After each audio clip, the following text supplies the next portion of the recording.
A syllogism, it works like this. It says A is B. The universe is contingent. All B is C. Every contingent thing depends on a necessary being to make it the way that it is. Therefore, A is C. Therefore, the universe depends on a necessary being to make it the way that it is. So then you take each syllogism, each statement in the syllogism, which we call a premise, and here on the right-hand side, you can label it as being inferential or non-inferential. Inferential means that it's something that needs another argument. Non-inferential means it's known without argument, daruri. So this here then, you can unpack it. And I have another syllogism that unpacks it. And the conclusion of this other syllogism is this syllogism. And this is what you asked, like this is what the syllogism would look like. So the way that this works is it uses terms. It uses technical terms. So what I prefer to do is let me not, I'll come back to this in a second. Let's not use technical terms for a moment. Let's try and understand this first at an intuitive level. Because first we grasp at an intuitive level, and then we learn the technical terms and structure so that we can defend it. At an intuitive level, the idea behind the contingency argument is that everything in the universe is dependent. Contingency means dependency.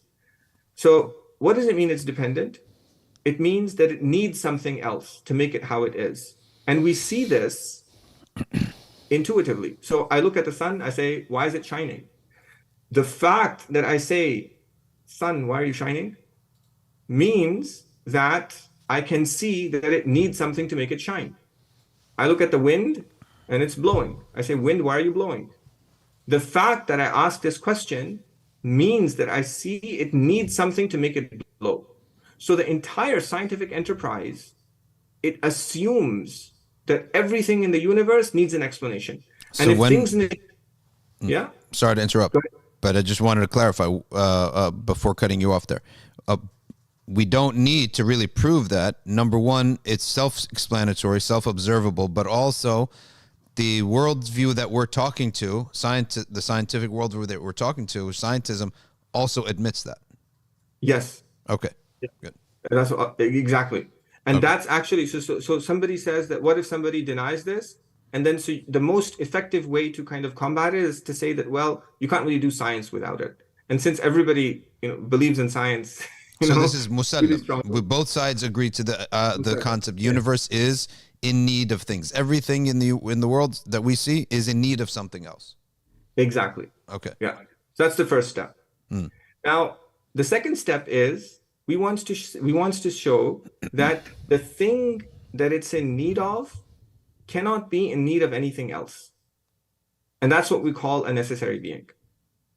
So, and this is where we differ with the materialist, with the scientific materialist. We differ with them because they say that other dependent things in the universe can make things in the universe the way that they are. So they say that it's medicine makes the cure. Fire causes the burning. That's what they say. We say no, we dispute that.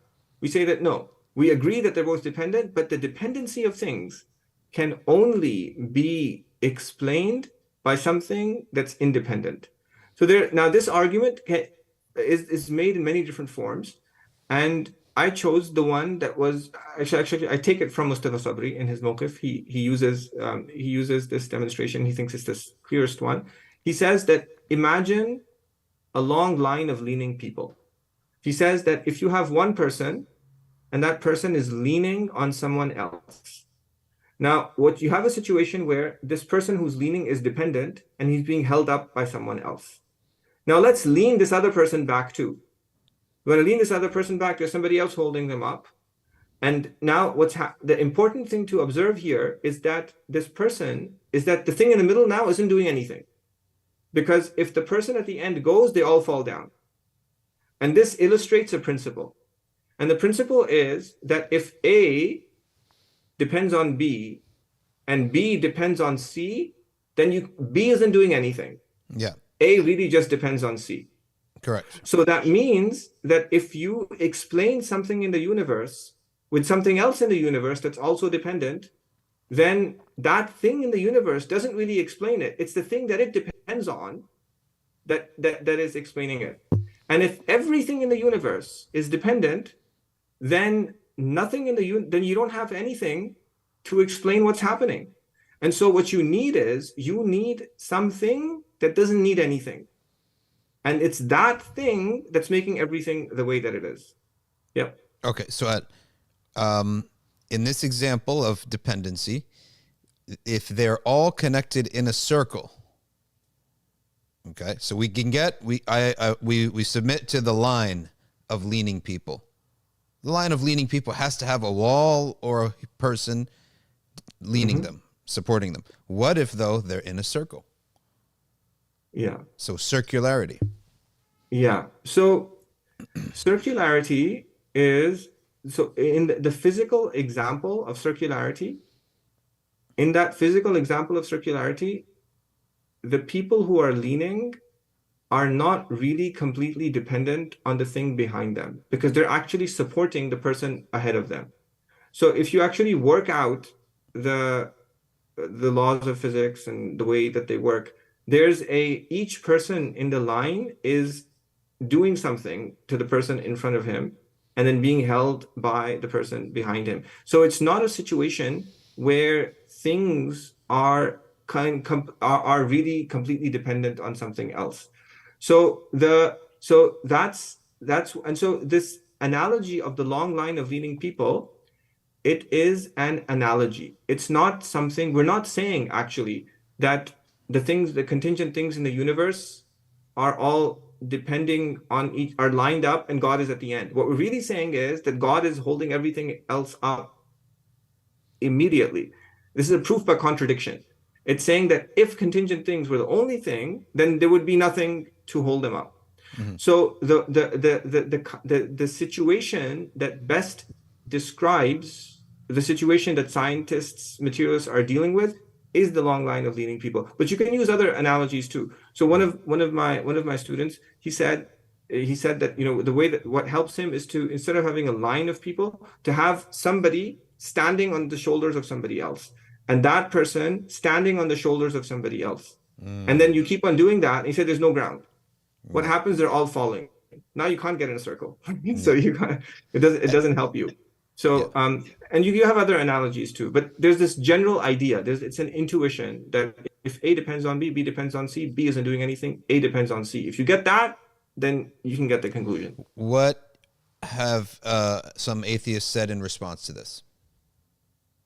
So atheists have yet to respond to this, but there are some responses. I'll come to them. But this form of the argument is not made in the mainstream. There is a contingency argument that Thomas Aquinas made, Leibniz made, but they're not the same, because nobody comes to the radical conclusion that the Muslims do, which is that the universe completely depends on God, completely and utterly. But the objections that they normally make are they can only make one of two objections, because if you put everything into a syllogism, and this is why syllogisms are important. If you put into a syllogism, what is a syllogism? It says that if you accept the first premise, QC1, and you accept the second premise, QC2, you have to accept the conclusion. But if you agree A is B, if you agree B is C, you have to agree that A is C. And if you don't agree that A is C, you're only allowed to do that if you disagree with one of the two premises. So what you do in this way is you confine the debate, and the debate now happens on your terms. You're not so now I've confined debate. So now, in order for an atheist to disagree, he has to disagree with the first premise, or he has to disagree with the second premise. So the first premise, the universe is contingent, the only thing he can say, the universe is not contingent, and we already talked about how to kind of respond to that, to say that, well, science presumes contingency. There's other ways too. But the second thing here, there is the most common objection is the most common objection to the second thing is something called the fallacy of composition. Okay. So the fallacy of composition, what I've done here is I've actually cataloged all of the possible objections and their answers. So you can object here, or you can object with the fallacy of composition. So the fallacy of composition, it says that okay, this thing in the universe is contingent, and this thing in the universe is contingent. The individual things in the universe are contingent, but the universe as a whole is not contingent. Because for you to go from the contingency of the part to the contingency of the whole commits a logical fallacy. You cannot assume that just because the parts are contingent, that the whole is contingent. And they give an example, and they'll say that the bricks in a wall are all small. Does that mean that the entire wall is small? No, it doesn't. To say that because the bricks are small, the wall that is composed of those bricks commits the fallacy of composition. So this is an objection that they will raise. And so the answer to that objection is to say is you can answer it in a number of different ways. The first way is to say that actually you don't need to say the entire universe is contingent. Just as long as one thing is contingent, it needs a necessary being. So you just kind of sidestep the whole thing. Another way is to say, this is the most comprehensive way, it's to say that this gets a little bit technical, but it's hopefully like it's okay. But it's to say that the fallacy of composition is an informal fallacy. An informal fallacy means it's a fallacy that's not related to the abstract form of the argument. A is B, B is C, A is C, that's the form. An informal fallacy has to do with the subject matter. So there are cases where extrapolating the property of the part to the whole is fallacious, such as when you extrapolate the smallness of the brick to the smallness of the wall, that's fallacious. But there's other cases where it's not fallacious. The bricks in the wall are red, therefore the whole wall is red. Correct. The bricks in the wall are heavy, therefore the whole wall is heavy. Correct. The bricks in the wall are hard, therefore the whole wall is hard. Correct. So the question is that if we say the things in the universe are contingent, therefore the whole universe is contingent, is it like saying the bricks in the wall are small, therefore the whole wall is small? Fallacy? Or is it like saying the bricks in the wall are hard, therefore the whole wall is hard? Correct. And we say it's like the latter. And I would clearly like the latter.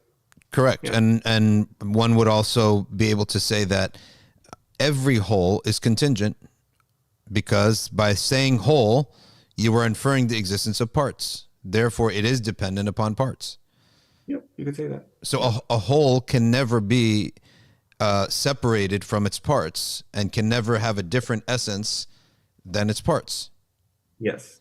And by nature, a whole must be dependent, right? Mm-hmm. The entire object must be dependent because just by definition, it is consistent of smaller objects, therefore dependent upon them.